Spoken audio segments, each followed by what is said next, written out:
kabar semuanya? Pada sesi kali ini kita akan membahas tentang pembuatan buku blog dalam Problem Based Learning atau PBL. Kali ini saya akan ditemani oleh teman saya, Alexa. Hai, apa kabar semua? Perkenalkan, saya Alexa, saya akan menemani Dr. Yoyo pada sesi kali ini. Buku blog memiliki peranan sangat penting dalam Problem Based Learning. Karena dalam buku blog inilah kita akan mengetahui topik yang akan dipelajari, tujuan pembelajaran yang akan dicapai, penilaian yang akan dilakukan, dan seluruh kegiatan pembelajaran yang akan dilakukan. Banyak format pembuatan buku blog. Meskipun demikian, suatu buku blog yang baik minimal terdiri dari 4 komponen utama. Yang pertama adalah topic tree, yang kedua adalah tujuan pembelajaran, yang ketiga adalah blueprint assessment atau cetak biru penilaian, dan yang keempat adalah unit belajar mingguan. Topic tree adalah suatu skema yang menggambarkan uraian isi blog, baik berupa topik, konsep, atau teori yang akan dipelajari di dalam blog tersebut. Tujuan belajar blog adalah kumpulan hasil pembelajaran yang diharapkan dapat dicapai oleh mahasiswa setelah mereka mengikuti seluruh kegiatan belajar blog. Hal-hal yang harus diperhatikan dalam menyusun tujuan blog adalah sebagai berikut. Pertama, pencapaian tujuan belajar blog disebar dalam tujuan belajar mingguan. Kedua, tujuan harus berupa capaian tertinggi yang diharapkan setelah mahasiswa mengikuti kegiatan di dalam blog. Ketiga, harus ditulis secara spesifik sehingga dapat diukur. Keempat, disusun berdasarkan tujuan fase pendidikan yang sesuai dengan keberadaan blog tersebut. Kelima, dapat menunjukkan kesinambungan dengan blog lain. Keenam, dapat dicapai oleh mahasiswa melalui berbagai kegiatan pembelajaran yang telah ditetapkan. Blueprint assessment atau cetak biru penilaian blog adalah matrik yang menghubungkan antara tujuan belajar blog, metode penilaian, dan persentase bobot penilaian. Setiap tujuan blog dinilai dengan menggunakan metode penilaian yang sesuai. Persentase bobot penilaian menunjukkan tingkat kepentingan tujuan blog tersebut. Unit belajar mingguan adalah tujuan belajar mingguan, skenario, kegiatan pembelajaran mingguan dan referensi. Tujuan belajar mingguan merupakan turunan dari tujuan belajar blog, ditulis secara spesifik sehingga dapat diukur, dan dapat menunjukkan kesinambungan dengan minggu sebelum dan sesudahnya. Skenario harus sesuai dengan tujuan belajar minggu tersebut, multidisiplin, dan memenuhi syarat-syarat skenario PBL, seperti yang sudah dijelaskan pada episode yang lalu. Tujuan belajar akan menentukan jenis skenario yang akan digunakan, dan jenis skenario akan menentukan format skenario yang akan digunakan. Berikut adalah contoh untuk masing-masing jenis skenario. Contoh explanation problem.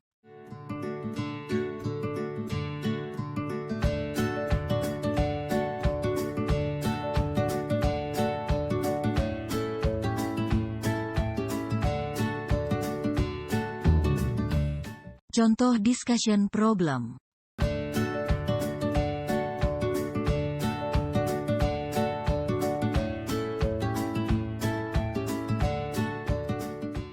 Contoh study problem.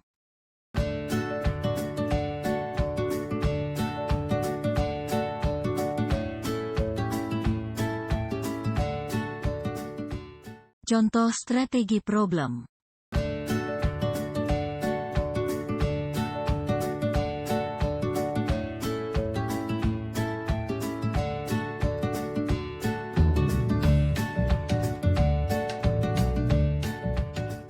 Contoh application problem.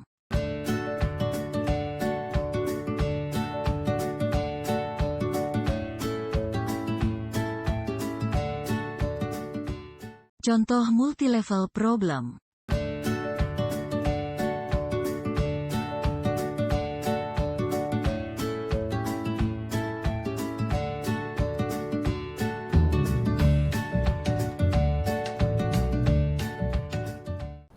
Ada perbedaan penulisan skenario pada buku blog untuk tutor dan penulisan skenario pada buku blog untuk mahasiswa.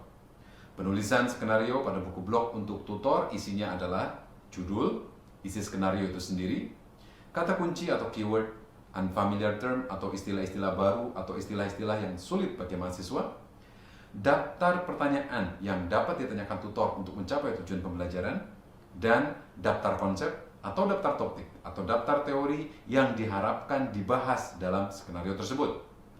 Sedangkan penulisan skenario pada buku blog untuk mahasiswa isinya hanya judul dan isi skenario itu sendiri. Kegiatan belajar mingguan adalah berbagai kegiatan pembelajaran yang disusun untuk menunjang pencapaian tujuan belajar minggu tersebut. Kegiatan belajar harus terjadwal, dan sebaiknya ada kuliah pendahuluan blog sebagai pengantar seluruh kegiatan belajar blog. Jika diperlukan, dapat ditambahkan kuliah pakar, baik sendiri atau berupa panel ahli. Penyusunan kegiatan belajar mingguan sebaiknya berisi tujuan kegiatan, isi kegiatan, nama narasumber atau penanggung jawab kegiatan, departemen asal narasumber atau tempat kegiatan, durasi, penugasan bila ada, dan daftar referensi penunjang. Referensi pada setiap unit belajar adalah daftar sumber informasi atau sumber belajar yang dapat digunakan oleh mahasiswa untuk memperdalam topik, konsep, atau teori yang sedang dipelajari di unit belajar tersebut. Referensi dapat berupa sumber belajar tertulis atau media audio visual. Khusus referensi dalam bentuk buku teks, alangkah baiknya jika ditulis nama judul topik dan halaman yang harus dibaca untuk memudahkan mahasiswa. Pastikan buku teks mudah diakses, ditemukan, atau dimiliki mahasiswa, baik cetak maupun elektronik. Apa masalah umum yang sering terjadi dalam pembuatan buku blog Problem-Based Learning atau PBL?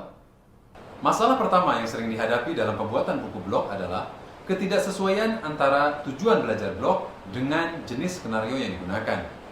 Padahal, pada episode sebelumnya kita sudah membahas bahwa setiap jenis skenario memiliki tujuan belajar, karakteristik, kelebihan, dan kelemahannya masing-masing. Sebagai contoh, tujuan belajar blog adalah agar mahasiswa belajar penalaran klinis dan strategi tata laksana. Namun, skenario yang digunakan adalah jenis explanation problem dengan 7 jump step sebagai metode untuk memfasilitasi diskusi tutorial.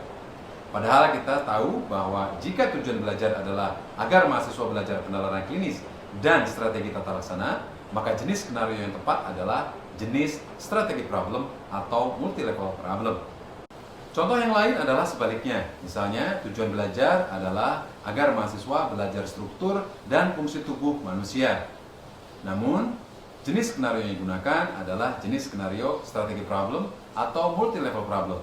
Padahal, jika tujuan belajar adalah agar mahasiswa belajar struktur dan fungsi tubuh manusia, maka jenis skenario yang tepat adalah jenis skenario explanation problem. Dalam pembuatan buku blog, skenario kadang terlalu terstruktur, terlalu tertutup, dan terlalu sederhana. Sehingga, mahasiswa tidak tertantang untuk mengkonstruksi pengetahuan secara aktif. Lebih jauh, skenario masalah seringkali tidak realistis. Dalam situasi ini, PBL tidak mendorong mahasiswa untuk belajar konstruktif atau kontekstual. Masalah lain yang sering dihadapi dalam pembuatan buku blog adalah ketidaksesuaian antara tujuan belajar blog dengan waktu yang tersedia dan prior knowledge atau pengetahuan awal yang dimiliki oleh mahasiswa. Sebagai contoh, tujuan belajar blog begitu banyak, sedangkan waktu yang tersedia hanya sedikit. Contoh yang lain, tujuan belajar blog adalah agar mahasiswa belajar penalaran klinis dan strategi tata laksana terkait masalah klinis pada suatu sistem. Padahal mahasiswa baru semester 1 dan belum belajar struktur dan fungsi tubuh normal terkait sistem tersebut. Masalah yang lainnya adalah, rancangan buku blog tidak lengkap, sehingga menyulitkan tutor atau kontributor. Contoh kesulitan untuk tutor, panduan skenario tidak lengkap, sehingga tutor kesulitan dalam memfasilitasi diskusi untuk mencapai tujuan belajar. Contoh kesulitan untuk kontributor, buku blog tidak memiliki blueprint assessment atau cetak biru penilaian yang jelas, sehingga menyulitkan untuk membuat soal dan mengukur pencapaian belajar mahasiswa. Demikian tadi pembahasan kita tentang pembuatan buku blog dalam Problem-Based Learning atau PBL. Semoga bermanfaat. Saya Yoyo Suhoyo. Saya Alexa. Sampai jumpa. Thanks for watching ya.